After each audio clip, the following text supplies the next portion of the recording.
Let's see, where do we start on endocrine disease? Have any of you ever heard of the term New World Syndrome? Or Thrifty genotype? Or the C allele setting people up? Okay. This is the basis of what we're looking at in endocrine disease, particularly in type 2 diabetes. I've got some overheads here. Don't pay any attention to the date because they did come from another lecture, but it's just a very brief review of what diabetes is, and I'm concentrating on diabetes, not thyroid disease or anything else.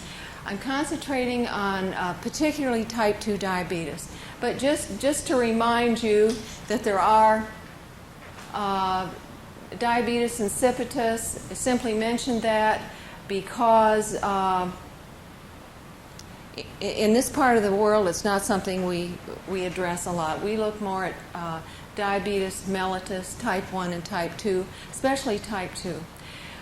So diabetes mellitus is a metabolic disease related to all foodstuffs, and that's the key, is diet and nutrition. Protein, carbohydrate, and fat characterized by hypoglycemia, glycosuria, and resulting from inadequate production or utilization of insulin. Now this is where the two types, type 1 and type 2, differ. In type 1, there is a problem with the pancreas not producing enough insulin. In type 2 diabetes, the pancreas does produce insulin, in some cases far too much insulin, but for some reason in the genetic setup, the cells are resistant to using insulin, whether it's the insulin produced by the body or whether it's injectable insulin. So we need to keep those two things in mind. So what we're going to be looking at particularly today is type 2 diabetes, the insulin-resistant type diabetes. And it's usually adult onset. However, that is changing, and we're going to get into what I mentioned before, the New World Syndrome, and what we're looking at worldwide in genetics. And the complications, and these are the complications that all of you in practice see. Diabetic retinopathy, blindness is a very common complication of diabetes. Neuropathy of the extremities, numbness, injury, amputation. In the Mexican American and the Native American population, amputation is one of the main reasons for economic problems with families, and the culture is because of the diabetes, injury and amputation, they can no longer work. So this is an issue. It's an economic issue that we don't often look at. And then, of course, end-stage renal disease. The state of Texas and most of the states in the Southwest spend more health dollars on end-stage kidney disease than any other health issue.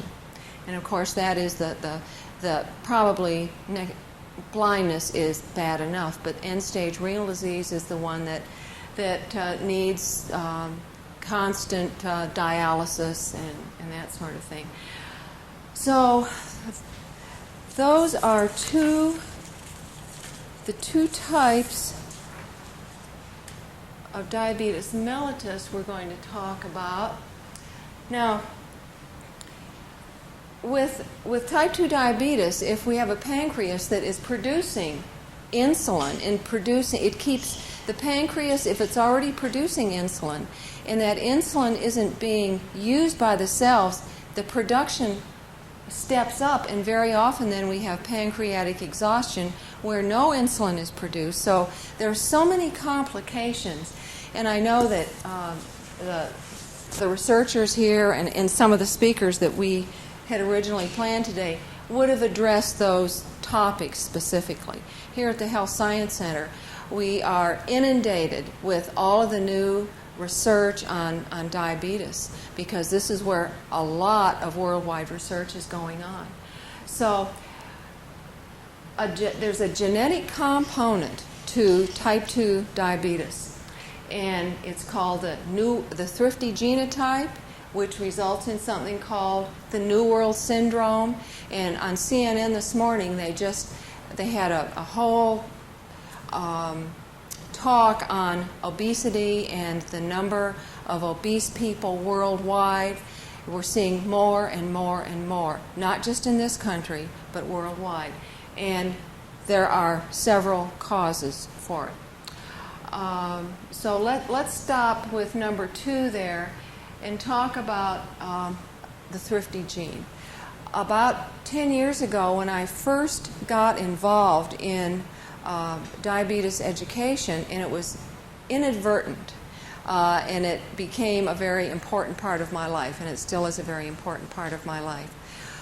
I started reading the literature about diabetes and diabetes education and compliance, a word you will never hear me use except in a talk like this or quoting someone, or adherence, a term that I much prefer, and I'll give you my definitions later on of that. But we have found over the last 10 years that this, quote, Thrifty Gene theory that I first read about 10 years ago, and then it was simply a theory. A lot of researchers, a lot of practitioners didn't believe that there was a, quote, genetic component to certain populations developing type 2 diabetes, and a lot of other endocrine diseases. The New World Syndrome we started seeing right after World War II, and it all goes back to the genetic composition that some populations have, and it goes way back. I'm going to take you back about 40,000 years in the next few minutes. So you're getting sort of 10 years worth of my learning compressed in just a short time. In populations throughout the world, and I'll use our Mexican American population as one of the very good examples. Almost all of our Hispanic population, and a subgroup of that, the Mexican population that we have in South Texas, Arizona, New Mexico, California, throughout the Southwest, most of the Hispanic people in our part of the country, their ancestry comes from Mexico for hundreds of years. But because of politics, invasion, Columbus, heaven knows how many different issues, almost all Mexican Americans with the heritage out of Mexico have a Native American gene pool in their genetic makeup. And that, in the Native American genetic makeup, you will see something called the C allele. It's a marker. It's a genetic marker. And only in people of Native American heritage or those admixed with people with a Native American heritage, like the Mexican Americans, do we see this C allele showing up in their blood or in their genetic makeup. In San Antonio, interestingly enough, up until the past few years, everyone with a Hispanic or what was considered a Mexican American background in San Antonio was considered to have the same genetic makeup. But as you may or may not know, in San Antonio we have a group of people, the people that settled this part of the state from the Canary Islands. They have a different genetic makeup. They have a European or a Spanish genetic makeup. They do not produce this C allele in their blood work. So what we're looking at is people whose ancestry has Native American genes in it, and we're looking at people whose ancestors anywhere from 25 to 40,000 years ago walked from Siberia to the tip of Chile. So we're looking at a group of people with an amazing heritage and an amazing ability to survive. And what allowed them to survive was, imagine a small group of people leaving Siberia, walking across the ice, across the land bridge that once connected Siberia and this continent, over a period of thousands of years, and as they came into the country, they were chasing what? Mammoth. They were chasing big game. This is what they survived on. And part of the time they had big game. Part of the time they were in a starvation mode. So what happens? Over time, over centuries, we're talking about survival of a group of people. Their bodies adapted. Human adaptation allowed their bodies to adapt to store energy in the form of fat from these animals, to store it in their bodies, to survive when they had a feast time, when they had shot big animals, when they had killed big animals with their obsidian blades and so on. When they killed these animals, they had feasts, but then they had to live on that till they shot other animals. So we had feast and famine, feast and famine. The bodies adapted over thousands of years. The genetic makeup changed so that the body stored fat. And this was particularly important for women who would bear children, had to feed the children, had to survive so that this group survived. So over thousands of years, as they literally walked century by century through what's now Alaska and Canada, through the American Southwest, down into Central and South America, we had a group of people whose bodies were in a constant state of change, but so was their food. It was in a constant state of change. Maybe 10 or 15,000 years ago, the huge game disappeared. So their whole culture was tied up with big game hunting. Their culture changed as you look at the myth and the stories and the food they ate. It changed as what they had to hunt changed. So they started hunting smaller and smaller animals. By the time they got to the American Southwest, they were hunting smaller game, antelope, rabbits, all sorts of different game. It was still meat, it was still a lot of protein, but it was a different kind of fat, and it was a different kind of diet. And then they started, as they came into this part of the world, what did we have? We had grasses, we had cereal grains, we had absolutely a cafeteria out there in the deserts, in the mountains, in the places where they came to live. So the bodies adapted again to store whatever fat was in these grains, to store during time of feast so they could survive during times of famine. Now, this not only happened to the whole group of people that became the indigenous people of this part of the world, it happened to the people in Hawaii, it happened to the people in Australia. And again, why? These people also made a journey, but it wasn't a walking journey from Siberia to this part of the world. It was a journey usually by water, and it was a journey that was long, it was arduous. They didn't read, they didn't write, they probably didn't have the magnetic compasses we had today, but they read the stars, and they were able to travel and to settle other parts of the world. This same adaptation happened to their body. Their bodies were able to store food in times of feast to get them through times of famine. So in Australia, in Hawaii, and I'm talking about those particularly because I'm going to mention it a little later on, almost any population where we have had a group of people that have been sort of self-contained, and there are all sorts of anthropology words for all of these different settings, we have a people whose culture was built around food because food meant survival. So what happened?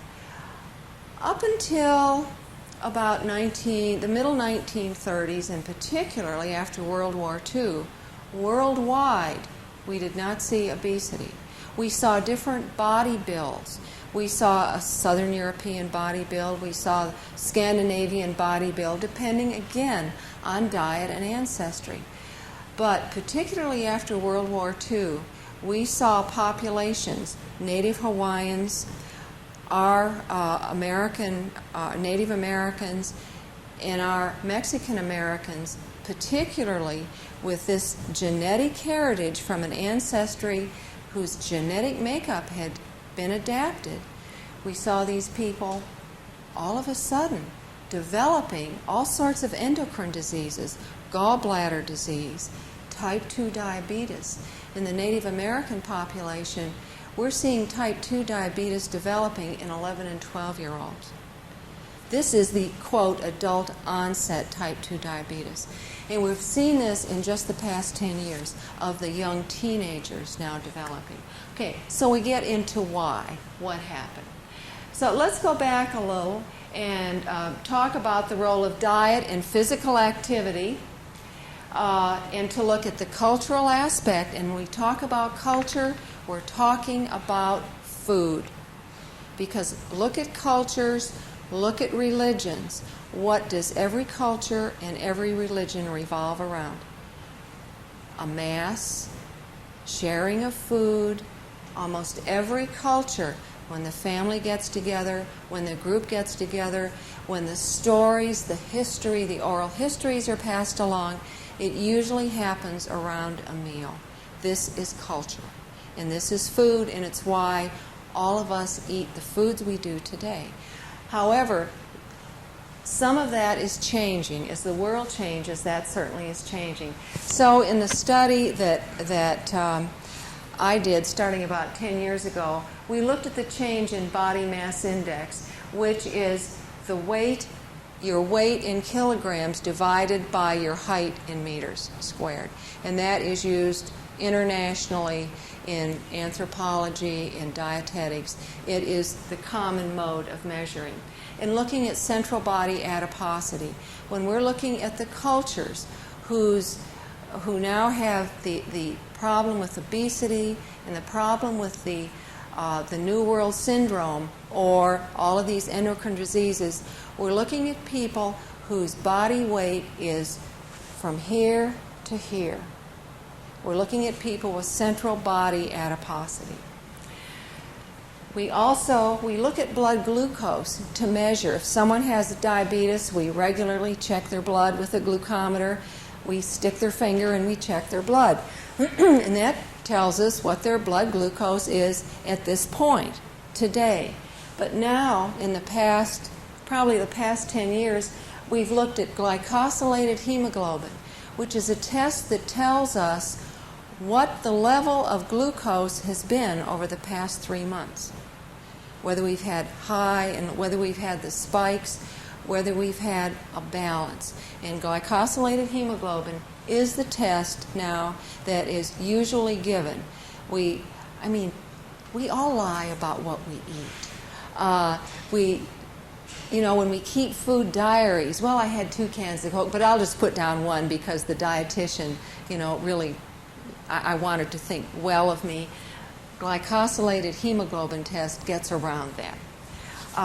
And then there are all sorts of psychological effects of chronic disease and of endocrine diseases.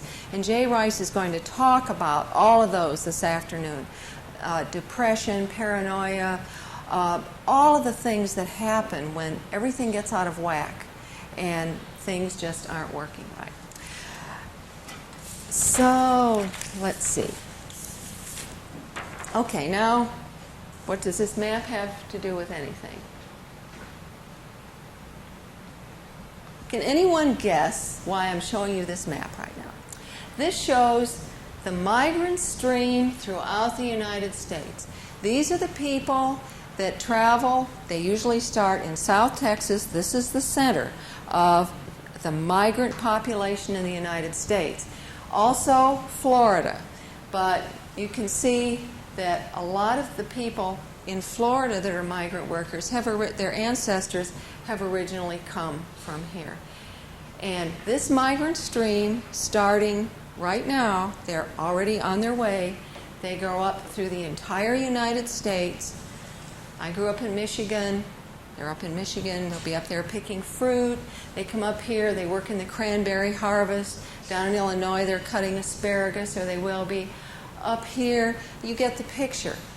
And then What happens in the fall? They all come back again, and then they live in the lower valley. We're talking about a group of people with a common genetic heritage. Don't forget that. So what we do here has an effect on all of these people that go out throughout the United States. A lot of them now are settling. There's a huge migrant population, or they were migrants, in Wisconsin, in Michigan, in the Northeast, in the Northwest. These are people that have gone up there so many years they feel comfortable. They have families there. A lot of them are settling there. And guess what they take with them? Their health problems. So that's why you're seeing that picture right now. Okay.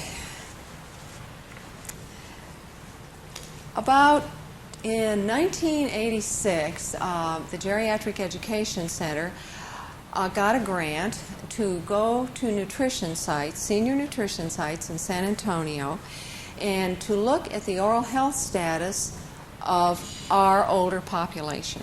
We were addressing everyone over age, I believe it was over age 60. It was Dr. Saunders, it was my husband, myself.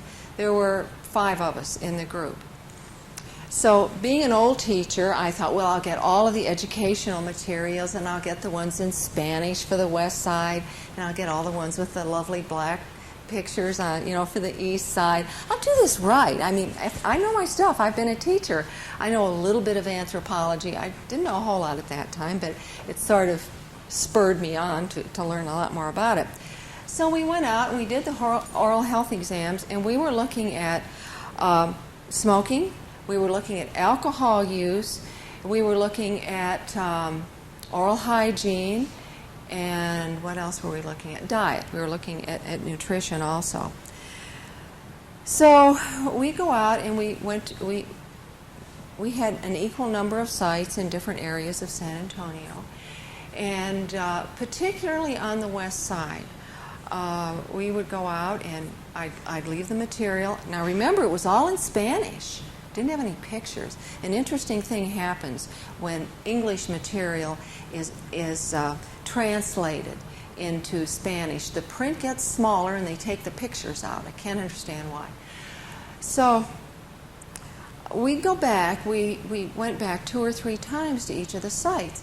And on the second or third trip, there was one particular site on the west side where the director was very gracious. I mean, that was a wonderful experience going to all of the nutrition sites. We took all of our portable equipment and we did it right. And we went back, especially on the west side, and there was all my beautiful education material, neatly stacked.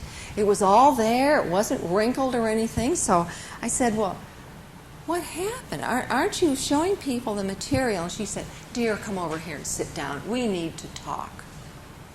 So she said, let me tell you about my people. She said, mostly we can't read. And I said, but it's in Spanish. And she said, but you don't understand. We don't read in any language. Well, I mean, that shot my whole theory that, of what I was going to do. So that was 10 years ago. So it got me interested in, okay, let's look at some other statistics that come out of this study. We were also looking at educational level. We found out from our study that in our study alone in San Antonio that over 51% of the Mexican American population over age 60 did not read in either language. That 51% mostly had not gone beyond 4th grade. Going beyond 4th grade, quote, makes you functionally literate. It doesn't necessarily mean that you can read with understanding, but if you've gone past 4th grade, you're supposed to be able to read. And you have a handout there, one of the best I've seen, and still the best on can clients or patients, whatever it says, understand our instructions. And it's written in educational lingo. I know of no other term. And they have the fog test, and they have the smog test, and they do all of this. but it still does not address what we came up with, and that is, that's fine, but what about people that don't read? So that was my impetus to get into physical anthropology, cultural anthropology, and to go further in adult education. And it became sort of the research of my life and my doctoral dissertation. So I started doing a search. We went on, we continued that study and got some of the first results on the oral health status of Mexican Americans in South Texas that the National Institute for Dental Research is now building upon. I started doing searches, computer searches, and found out that no, there was nothing out there that addressed people who could not read. There was one book by a couple named Doak and Doak. I bought the book, I read the book, and it was really good, except it kept talking about, now, this is how we teach people to read. And it was about that time adult literacy was really taking off. And the big thing is adult literacy. And I thought, well, now that's interesting, but they're not addressing my population, the people I work with, and the ones that I care about the most. And those are people who are a minority, they are old, they are poor, and they are probably ill. Is learning to read really at the top of their list? Well, I didn't think so. And I thought that certainly there were other people that had the same feeling. So this search, the computer search, went on. Even checked UNESCO to find out that there was nothing. So I kept talking, and as you'll find out, I tend to talk a lot, especially about this topic. So I started talking to people that I knew at the LBJ school and the Department of Health and the people at the Diabetes Association, and I talked enough that finally, just to make me be quiet, they gave me some money. And we developed the first 4 videos of a series called An Ounce of Prevention. And it took me several months to find someone who could key in to what I was looking for.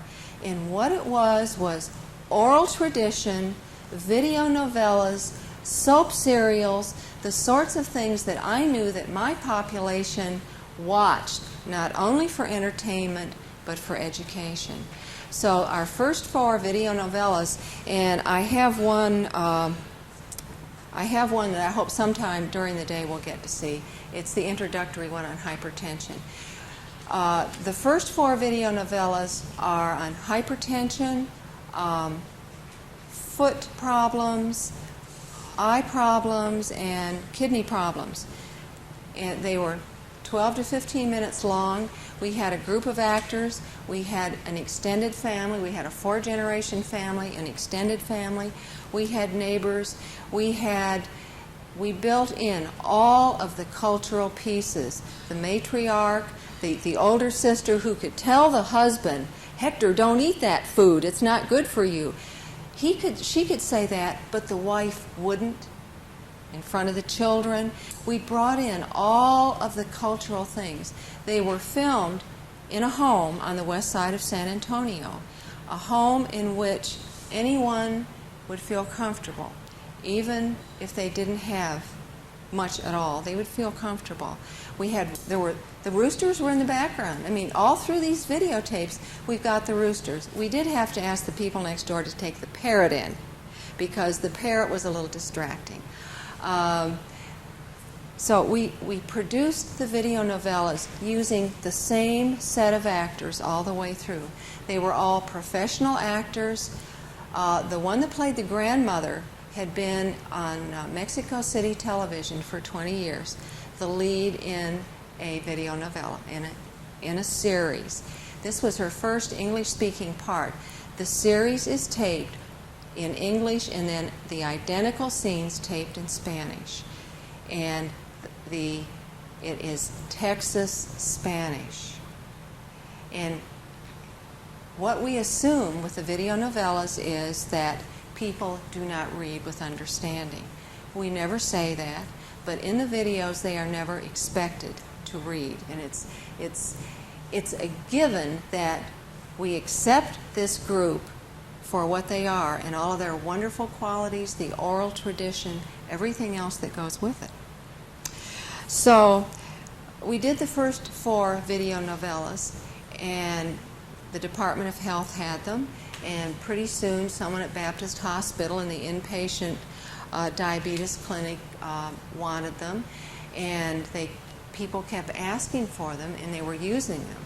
So we wrote another grant. We're always writing grants. We wrote a grant to the Office of Minority Health, and to make a very long story a little shorter, we were able then to develop 3 more video novellas on type 2 diabetes, and 1 on oral health, 1 on nutrition, and the nutrition one is something you might not expect. It takes the traditional Mexican diet, beans, corn, squash, the good stuff that we love to eat, and what we do is to show them how to cook it with less fat, like the ancestors did before the McDonald's and everything else came in.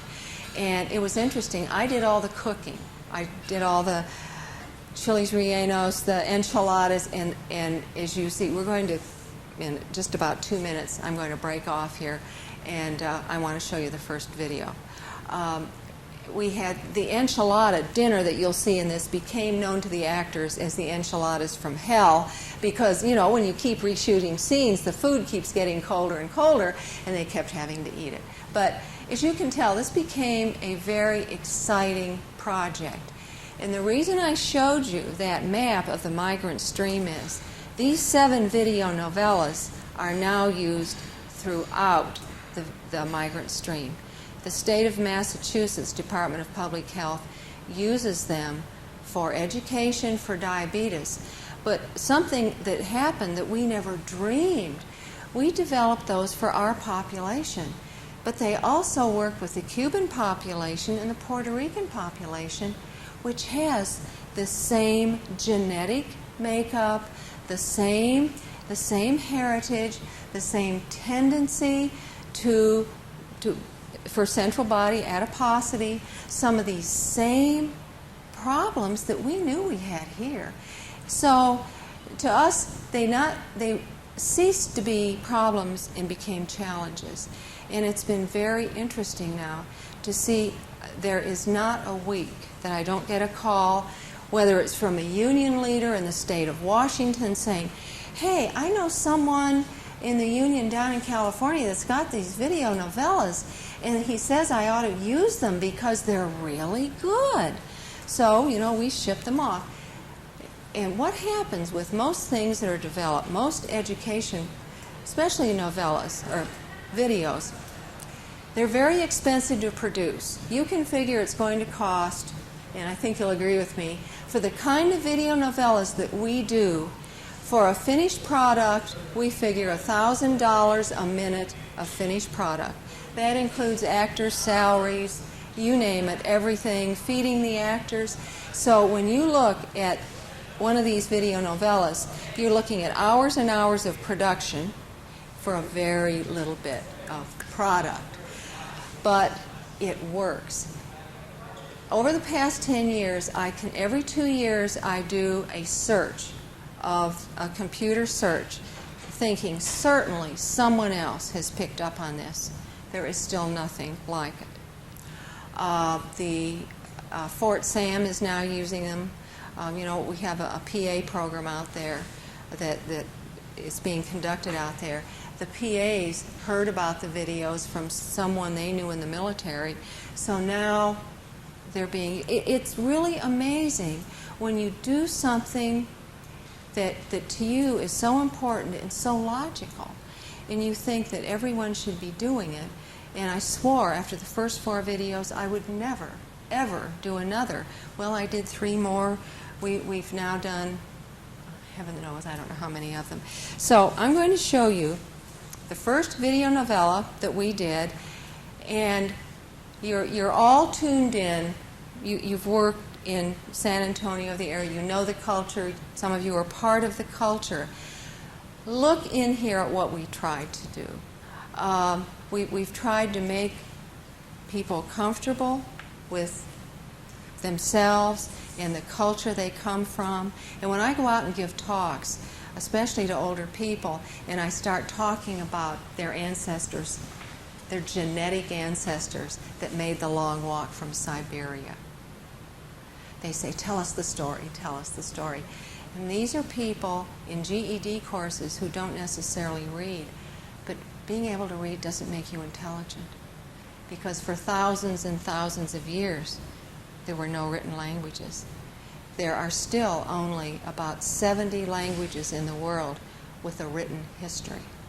So it's not the reading, it's not the writing, it's the tradition, and that's what we looked at, was looking at the oral tradition and appreciating the culture of the people we were working with. So I'll quit talking. I didn't say half the things I intended to, but you've got to see this. Mike, what channel do I put this on? I'm ready to show the hypertension video. You gave me on channel 2. American jobs. And they give my job to her. The rage that's turning U.S. immigrants into a nation within.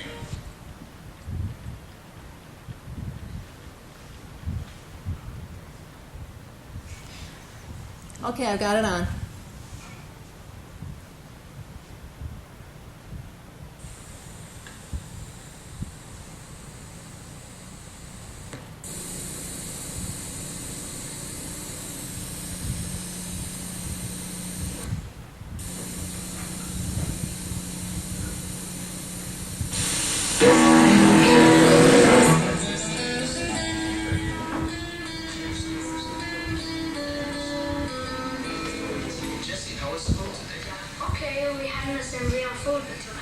Yes, he was teaching me and Renal all about the foods we should eat. Nurse Gera was there. Oh, is that right? She's so pretty. Dora, please bring this on with you. Okay, Mama. Oh, those green beans look good. Smell those enchiladas. Let us pray. Dear Lord, we thank Thee for these Thy gifts, which we are to receive from Thy bounty. Amen. Amen. Amen.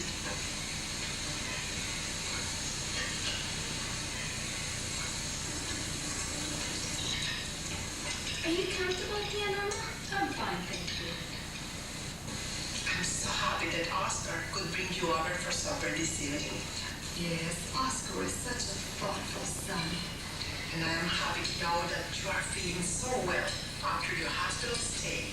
Oh, I'm just glad to be alive and to be here with all of you. It just feels so nice, but oh, I hate being tied to this wheelchair. I feel like I'm such a problem for everyone. So, tell me more about the school assembly. Nurse Geriatric came and spoke to the whole school about how important it is to exercise and eat the right foods to stay healthy. She said that we should be careful about everything we eat or drink, especially foods with lots of sugars in them like candy and soda pop. That's the same thing Nurse Gera told me years ago. If only I'd listened to her, maybe I wouldn't have had my stroke. If only I'd listened to her and Dr. Lopez when they told me to watch my diet and to not gain weight. But I thought I could eat just a little bit more food. You know, it's so hard to throw away good food that you fix for your family. I thought, too, that if I just took a little bit of extra insulin, I'd be okay. I kept telling myself, I'd get back to the diet that Dr. Lopez had given me, but I didn't. And I guess this is what I deserve for not listening. Ah, Norma, there was nothing you could do. Diabetes and hypertension run in our family. Didn't grandfather Hernandez and Tia Lucinda and Cousin Mariana die of strokes?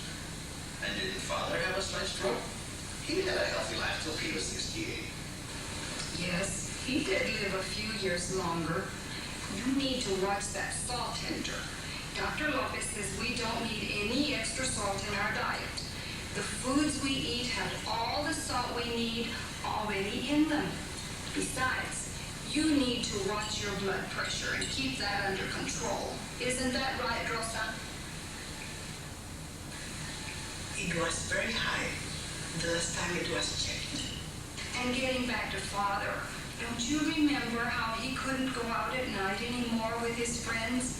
And how Mama had to help him up and down the stairs? Papa was a very angry man. Not a healthy one for the rest of his life.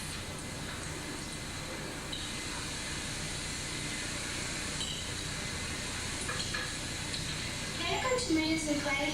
Yes. Just make sure you're home before dark. May I go too? Yes, and take care of your sister.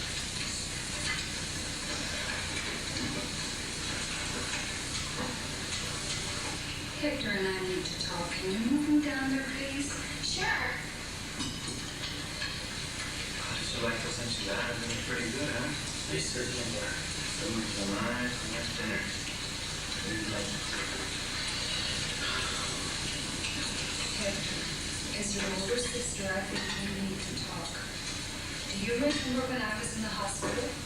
The man in the room next to mine had his foot cut off because of an infection. Dr. Lopez said it was because this man had not paid attention to his diabetes.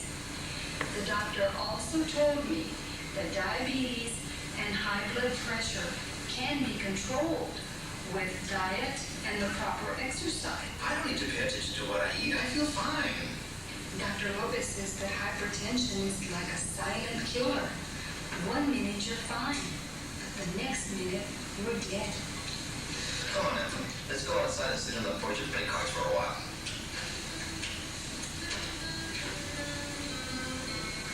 When is Nurse Carol going to visit you next? She's coming tomorrow at 10. Why? Well, I just would like to talk to her. That would be fine.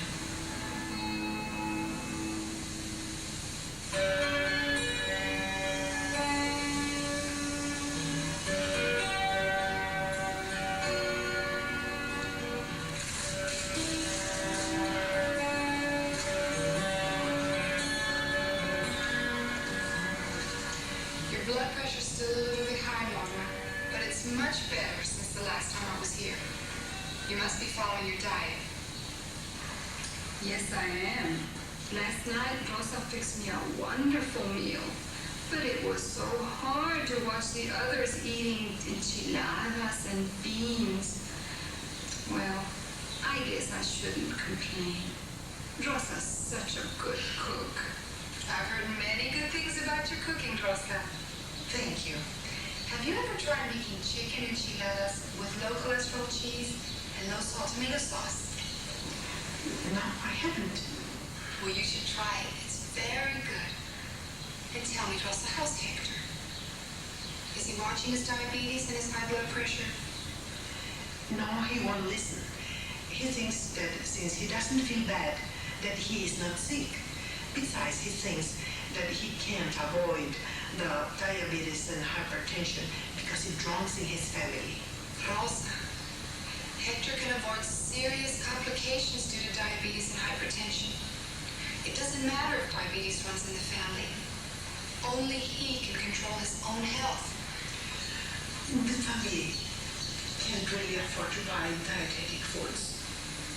And the children shouldn't be deprived of wholesome, good, very good meals because the grandparents need something special. Do you know how much a small can costs? I can buy 4 cans of pinto beans for the price of 1 can of dietetic green beans. Anthony and Donna work hard to support us, but there just isn't enough money to buy these things. I just don't know what to do. Rosa, first of all, don't even think of buying dietetic foods. You don't need them. And secondly, if you could get Hector to walk just a short distance every day and to eat moderately from the 6 food exchange list that I've told you about, you could save a lot of money, and Hector wouldn't need to spend so much on his insulin, and you might even reduce the cost on his hypertension medication. Remember, you don't need to spend on dietetic foods. You need to look for fresh foods that are in season. That's when they're inexpensive. Look for sales. And also, ask other shoppers where they find their best prices on the things that you need. Always think about the 6 food groups while you're shopping and make every penny count. And walking is good exercise. You don't need anything special, just your legs and a good pair of shoes. But be careful with your feet. You and Hector can walk to a friend's house, or go to the park, or anywhere you like. And don't worry about the children. They'll be healthier, and their taste will change, you'll see. You can still make your favorite meals like enchiladas, except you should use lean meats like chicken, and low cholesterol cheeses, and beans without lard. I have something I want to show you.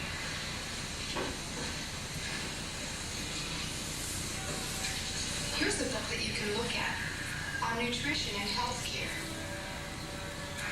I'll help you convince Hector, Rosa. He used to listen to his older sister. Oh, thank you, Norma. And thank you, Nurse Guerra. Yes, thank you very much. It's been my pleasure. I'll check with you both again soon. I better get going. Bye-bye. Bye.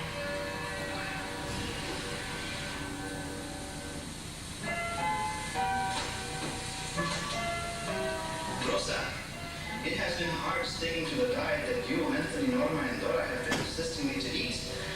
But I'm beginning to enjoy it. I love too, Grandpa. I like Grandma's food. Are you two ready for a walk? Would you like to go too? Oh, I can't. I promised Norma to visit with her. But remember, supper will be ready at 5:30.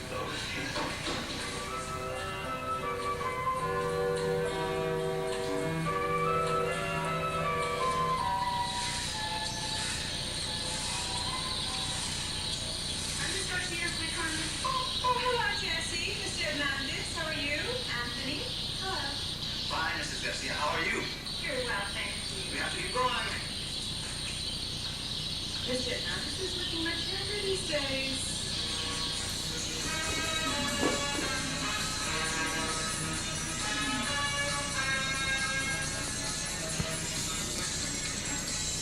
You mentioned a book. This is the picture book that everyone gets that sees the videos.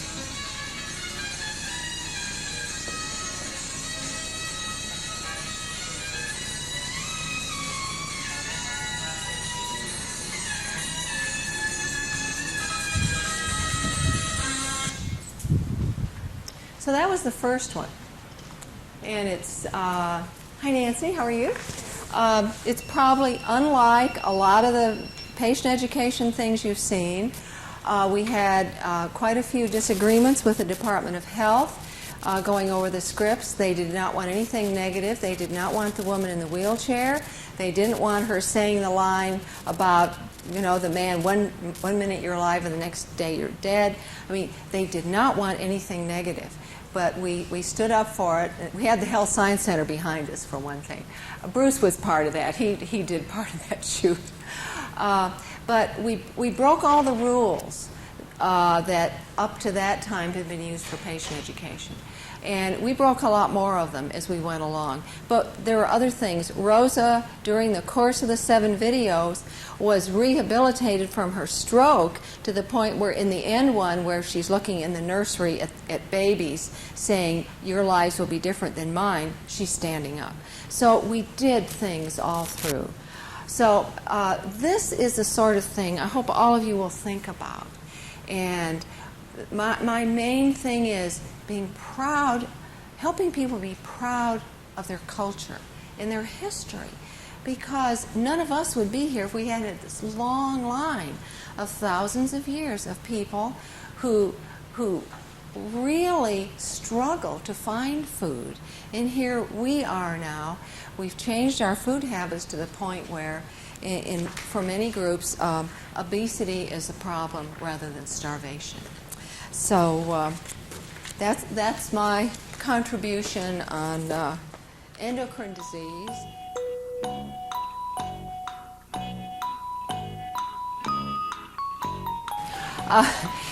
We talked about the fact that the endocrine diseases called the New World Syndrome, that mainly gallbladder disease and type 2 diabetes, and some type 1 diabetes, it was pretty level. Incidence and prevalence were pretty level across cultures and across the world until early 1940s, late 30s, early 40s, but particularly after World War II.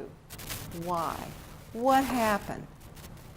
We had groups of people all over the world that lived in feast and famine, and there's still some countries in the world where there are people that are hungry, but for the most part, the population that we're talking about were people, talking about people with a low economic base, Native Americans, a lot of migrant workers, people who depended on themselves to obtain their food. They didn't maybe have enough food. Maybe they had enough for survival, but maybe they didn't have the extra things. So what happened after World War II? About 1945, our government decided in all of its wisdom that we would provide something called subsidy foods. So we started providing all of the groups in the United States that had problems with providing food for their groups, Native Americans, but when the Department on Aging was created, all of the senior centers, all of the nutrition sites, all were provided with government subsidy foods. What makes up government subsidy foods?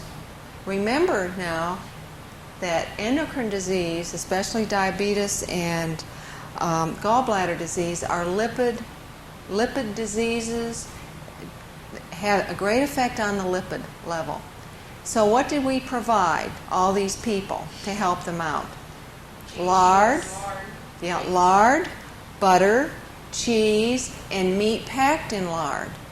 And that's what we provided.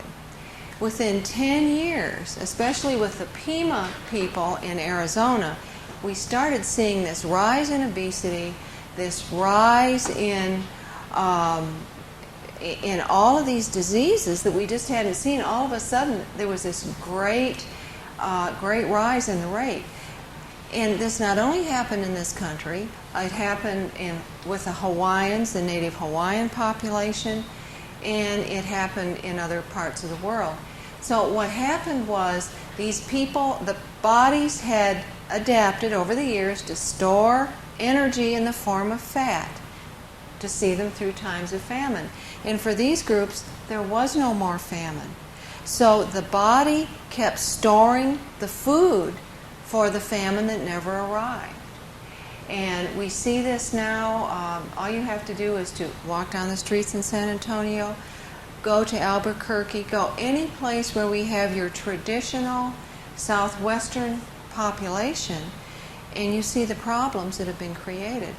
Now, there are two programs that have really addressed what we can do. One is called the Zuni Project, and I think this is interesting enough. I don't know what I ever did before yellow stickies. Interesting enough that I'd like to mention it. Back in the late 50s, a physician and his wife and another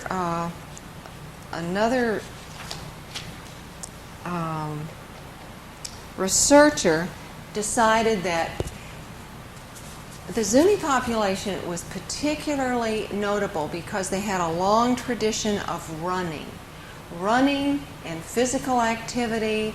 They had a game they played where they kicked a stick for miles and miles and miles. They also pretty much subsisted on what grew in the area, small animals, and then the grains and the plants that grew in the area.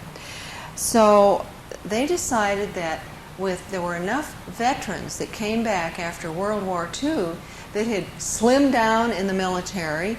They had a lot of exercise, and as they came back and were integrated back into the group, they quit being so physically active. They started gaining weight. They started developing the endocrine diseases. So this group decided that they would start a community project, and these are public health people. So what they did was build on cultural pride. They went across generations. They had the older people, the elders in the group, telling the young ones what it was like, what they remembered doing as children, all the games they played, the food they ate, the fun they had going out and gathering food. And it became a community activity. And it became a model, because 10 years after it was started, the group, the whole community was involved. And if you go out there, they have T-shirts, they've got hats, they have all of these activities. They cook traditional food together, and the change has been dramatic in the Zuni community. And they have now gone, the ones that were involved in the activity have gone back to the activity level and the foods that their ancestors ate. Their ancestors maybe being their parents and grandparents even, because we're not looking about too many years. In 1925, a man named Fleming was sent out from the Smithsonian to look at the Zuni population. Now, this was 1925. It was 15 or 20 years before the subsidy foods started coming in. And one of the things that Dr. Fleming noticed the most was the activity level, especially of the older adults, the older men. They were still playing the stick kicking game. They were still running. They'd run 10 and 15 miles, and he'd measure their blood pressure, their heart rate, and that was the same as it was with the younger people. This was in 1925. So he was looking even then at the longevity that can be created by physical activity and proper diet. I'm sure if Dr. Fleming were alive today, he'd be interested to see the ups and then the downs in the disease and the obesity rate. But in this country, there have been too few examples of people going back to the traditions, especially the food and the exercise of their culture. In Hawaii, Dr. Shintani, who's a physician, did the same sort of study, and he looked back at the pictures, the drawings of the ancestors of all of the native Hawaiians, and they were slim. He knew what the diet had been, the poi, the fruits, the vegetables, and he realized that in the past probably 100 years, the native Hawaiians had been heavier than they'd been 200 years earlier. Well, what happened 200 years earlier was the Europeans coming in and introducing European foodstuffs. So what he did in his study was to get a group of people together of mixed ages and institute this program where they could come in and he would teach them how to cook, how to do the things that they did traditionally. And he said he was systematically seeing 300-pound men and women in his office every day. And 2 years after instituting this culturally creative return to the way their ancestors ate, he's seeing those people slim down.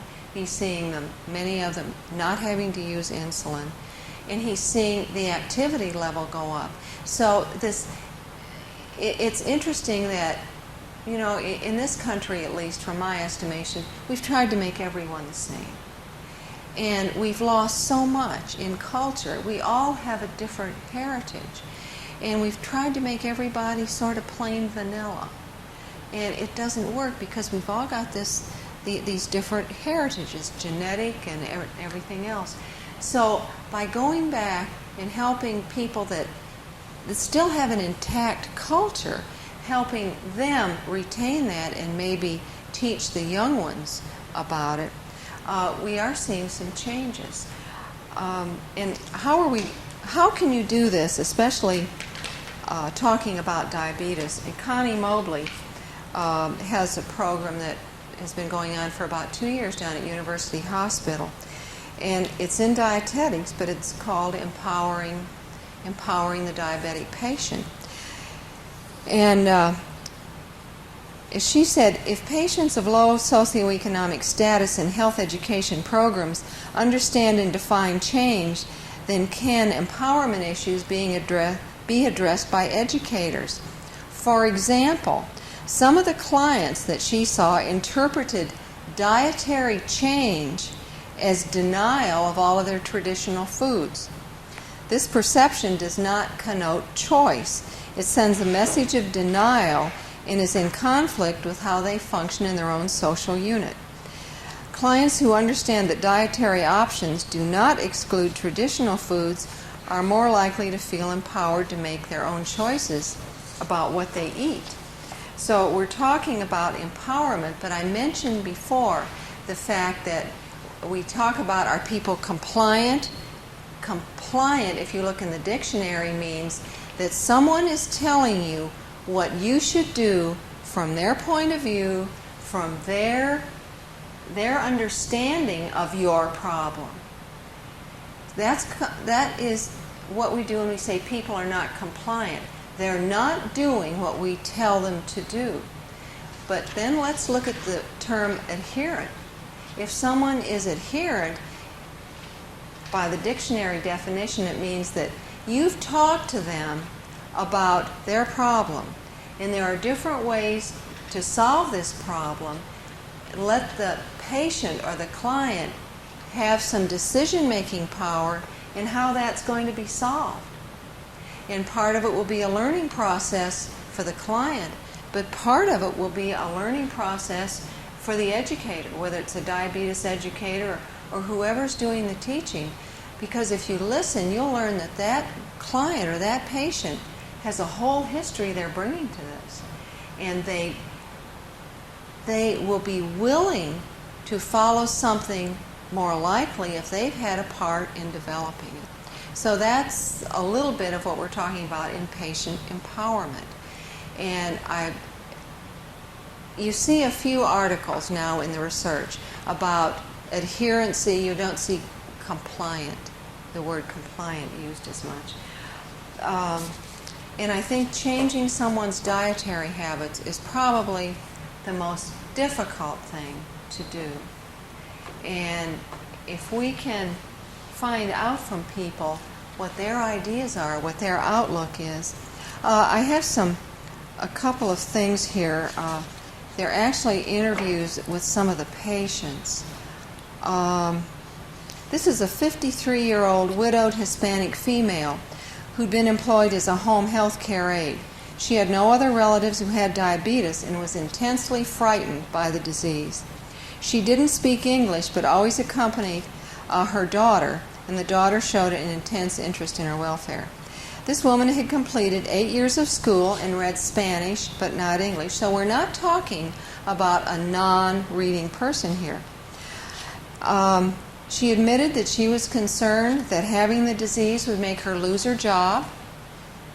She felt it was something to be ashamed of. She didn't want to talk about it, and that she wouldn't be able to find another because she had diabetes. She wanted everything there was to read in Spanish so she could learn as much as possible. Well, unfortunately, the Spanish material that comes from the American Diabetes Association is Castilian Spanish, which unfortunately is not read by most of the population that we're addressing here in San Antonio. When she was diagnosed approximately 1 year ago, and she was diagnosed because she was hypertense, she was referred to a dietitian for instructions. She explained how she followed the menu she'd been given to the letter, but later on a return visit to the clinic, she told the doctor this was not enough and she wanted more help, and that's when she got into the program. The changes she'd made since coming to the program were already helping her. She said she felt better and understood her symptoms now. She voiced concern that she had to learn all there was to know because she had to take care of her children and grandchildren. And as we were talking earlier, especially with older females, they probably aren't going to change the way they eat, but they are going to change the way they cook for their children and especially the grandchildren. And of course, one of the things we're seeing now in the demographic picture is that more and more grandparents are caring for their grandchildren for any number of reasons. She explained what a relief it was to learn that her diet could be more varied and that she could monitor her progress with a blood test. She said she didn't ever want to have to rely on insulin. Now, this is someone that went through a program similar to the one that we have on videotape. And then the other one, a 61-year-old married Hispanic woman who'd been diagnosed with diabetes for 5 years. Both her brother and her sister had diabetes. Until recently, she'd been able to control the disease with medication alone, meaning oral insulin. But now she needed insulin and a diet to help her lose weight. She was comfortable in either the English or the Spanish class and moved from one to another for convenience. She had 8 years of school and could read in both English and Spanish. When she was diagnosed, she'd been given a brief diet, or brief instructions on a diet, but hadn't followed them. Now that she needed insulin, the physician who referred her to the program, this education program for injection and diet instruction, she talked about how amazed she was to learn how to take care of her feet and skin as well as her diet. She had no idea this was part of the diabetes education program. No one had presented her with any information before. She explained how learning to test her blood and how to plan her diet with foods she was used to eating gave her a sense of control. She still voiced concern that following the diet was the most difficult to change, even when compared to injections. She talked about how she spent most of her time caring for her invalid husband and how important it was to be able to take care of herself. She expressed praise for the educators, but said that the real responsibility for her diabetes, for managing her diabetes, remained with her. And that's the message we're trying to get across. We determine what we put in our mouths, how much we exercise, but we don't always get this message across to the people that we work with, the people that we're teaching. There are a lot more. There's a whole, I'd say 25 or 30 pages of stories here of people who had been diagnosed with diabetes. They had been told the don'ts, not the do's. You can't eat this, but they didn't tell what they could eat. They were not told that they would have problems, perhaps, with their skin, with their oral health care, that they were more subject to infection. So there was a whole piece missing. So one thing that we're trying to do is to work together as an interdisciplinary group, to put together different kinds of programs. The videos that we make don't appeal to everybody. Connie's program doesn't appeal to everybody. But I'm sure some of you have some ideas. And if we could, work together just to, my project came from one woman who was honest enough to say to me, "You don't know what you're doing. Get with it, learn about us." And I'm sure all of you that are in practice and that see patients have some ideas of things that could be done. So let's hear them. Write them down if you've got any recommendations for patient education, because that's what we do here is health care, and it's the patients that we're here to treat. So what we need to do is to address them in a way that makes them more comfortable, because they're going to listen to us more. So that's all I have to say. I think Dr. Corley should be here soon. Next week will be our last meeting, and we want recommendations for speakers, for topics. I'm sure there are things we haven't addressed this year. You may know some speakers. You may want to be a speaker. Once you finish this program, as Dr. Lenhoff will tell you, you become a faculty member. We're going to be having summer intensive this year. It's the week of July 22nd. What we do is to take all of the things that we've done during the course of the past years, put them together in a little different fashion, and we have people that come from all over the country. We do didactics and we do clinicals. This year, Dr. Lenhoff, this will be his second summer intensive he's been to, and he's going to be one of our speakers. And he's going to be talking about psychiatric treatment and management of the patients that he sees. So if you would like to be a faculty member for the next time around, let me know, because we're always looking for new speakers.